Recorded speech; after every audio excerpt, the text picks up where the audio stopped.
महाराष्ट्रामध्ये तरी होळीला घरोघरी अगदी ही पुरणाचीच पोळी बनवली जाते आणि होळीला ऊनसुद्धा खूप असतं. म्हणून मी आज तुमच्यासाठी मस्त शरीराला थंडावा देणार तर आहेच, त्याहीशिवाय म्हणजे अपचन, गॅसेस असा कुठलाही त्रास न होता आपण मस्त अशी पुरणपोळी आनंदाने खाऊ शकतो. आणि चव म्हणाल तर अतिशय भन्नाट अशा चवीची पुरणपोळी आहे. चला तर इथे लगेच रेसिपीला सुरुवात करूया.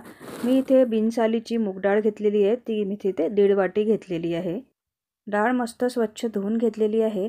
1.5 वाटी मी डाळ घेतली होती, त्यासाठी मी इथे 3 वाटी पाणी टाकत आहे. व्हिडिओ अगदी शेवटपर्यंत बघा. आपण याच्या चणा डाळी आणि मूग डाळीच्या पोळीमध्ये काय फरक आहे, कसे शिजवायचं हे सुद्धा मी तुम्हाला सांगणार आहे. त्यामुळे व्हिडिओ स्किप न करता नक्की बघा. अगदी 1.5 वाटी डाळीसाठी डाळीच्या दुप्पट पाणी हे अतिशय सफिशियंट पाणी आहे. आता ही डाळ जी आहे ही कुकरला मी 3 शिट्या काढून शिजवून घेणार आहे. मुगाची डाळ खूप लवकर शिजते, त्यामुळे 3 शिट्या अगदी सफिशियंट आहे. हवं असल्यास तुम्ही 4 सुद्धा करू शकता. तर मी इथे डाळ बघा आपली शिजून झालेली आहे आणि पाण्याचं प्रमाण बघा. अतिशय आपल्याला पाणी इथे गाळून टाकण्याची गरज नाही आहे. मस्त परफेक्ट असं पाण्याचा अंदाज झालेला आहे आणि डाळसुद्धा खूप छान अशी इथे शिजून आलेली आहे. आता मी याला एका दुसऱ्या भांड्यामध्ये काढून घेणार आहे.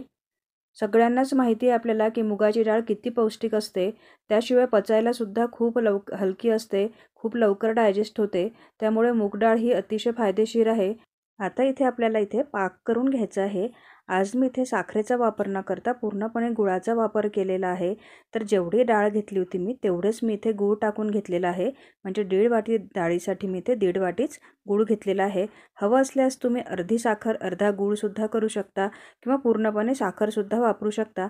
पण मुगाची डाळ ही अतिशय पौष्टिक आहे, त्याच्यामुळे मला त्याची पौष्टिकता ही साखर टाकून कमी करायची नसल्यामुळे मी इथे आज मस्त असा गुळाचाच वापर केलेला आहे. आता गूळ पूर्ण वितळेपर्यंत आपल्याला छान असं इथे पाक होऊ द्यायचा आहे.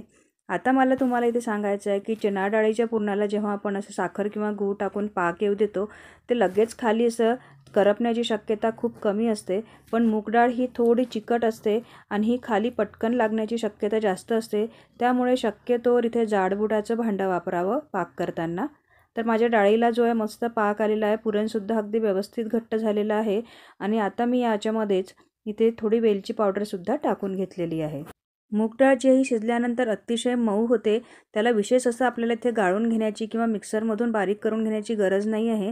तरीही त्यात जर काही गाठी झाल्या असतील त्या निघून जाव्यात आणि पोळी ही अगदी छान स्मूथ यावी, यासाठी मी हे पुरण जे आहे हे मस्त असं इथे चाळणीतून गाळून घेणार आहे. तुम्ही मिक्सरलासुद्धा लावू शकता. माझं पूर्णपणे पुरण इथे मस्त इथे गाळून झालेलं आहे. आता आपल्याला तयारी करायची आहे इथे आवरणाची. त्यासाठी मी इथे कणिक घेतलेली आहे 1 वाटी. कणकेचा असा काही अंदाज नाही, तुम्हाला जेवढ्या पोळ्या करायच्या तेवढी कणिक घेऊ शकता. आणि खरं सांगायचं म्हणजे मला पातळ कणकीच्या पोळ्या खूप आवडतात. त्यासाठी मी इथे कणिक जी आहे ही ऑलरेडी थोडी लूज भिजवून घेतलेली आहे आणि त्यातही थोडं एक 10 मिनटं मी त्याला पाणी टाकून छान असं इथे मुरत ठेवलेलं होतं. आता ही जी कणिक आहे ही आपल्याला छान असं हाताच्या तळव्याने मालिश करत करत छान लवचिक बनवायची आहे, जेणेकरून आपली पुरणपोळी जी आहे ती अजिबात तुटणार नाही, मस्त लांबेल. तुम्हाला जर एवढ्या पातळ कणकेच्या जर पोळ्या जमत नसतील तर काहीही हरकत नाही. आपल्याला जसं जमतं आपण तशा प्रकारे कणिक भिजवली तरीही चालेल. या होळीला तुम्ही या पुरणाची रेसिपी नक्की ट्राय करा. याची चवसुद्धा अतिशय छान आहे. बघा माझी कणिक जी आहे ही मस्त अशी मी त्याला लवचिक करून घेतलेली आहे. आपल्या कणकेला जो बऱ्यापैकी इथे असा चिकटपणा आलेला आहे. मस्त तारसुद्धा तुटतो आहे. बघा लांबत आहे. लांबवल्यावर सुद्धा तुटत नाही आहे. म्हणजे आपली कणिक जी आहे ही अगदी व्यवस्थित झालेली आहे. मी परत एकदा इथे मेन्शन करते आहे की तुम्हाला जर अशा कणकेच्या पोळ्या जमत नसेल तर तुम्हाला जसं जमतं आहे तशा केल्या तरी काहीही हरकत नाही. आता माझी इथे कणिक पूर्णपणे छान भिजवून झालेली आहे. शेवटी मी थोडा अगदी 1 चमचा तेलाचा हात घेऊन कणिक इथे सेटल करून घेतली होती. आता तयारी करायची इथे आपल्याला पोळी लाटण्याची. त्यासाठी मी ते आज नेहमीपेक्षा थोडा इथे मोठा गोळा घेतलेला आहे. मी याआधीसुद्धा चणा डाळीच्या अतिशय पातळ आवरण असलेल्या पुरणपोळ्या कशा करायचा याचा व्हिडिओ ऑलरेडी अपलोड केला होता. त्याची लिंक मी डिस्क्रिप्शन बॉक्समध्ये देते, तो तिथे जाऊन तुम्ही तो व्हिडिओ नक्की बघू शकता. जवळपास मी कणकेच्या तिप्पट इथे पुरणाचा गोळा बनवून घेतलेला आहे आणि छान स्टफ करून आता आपण याची इथे पोळी लाटून घेऊया.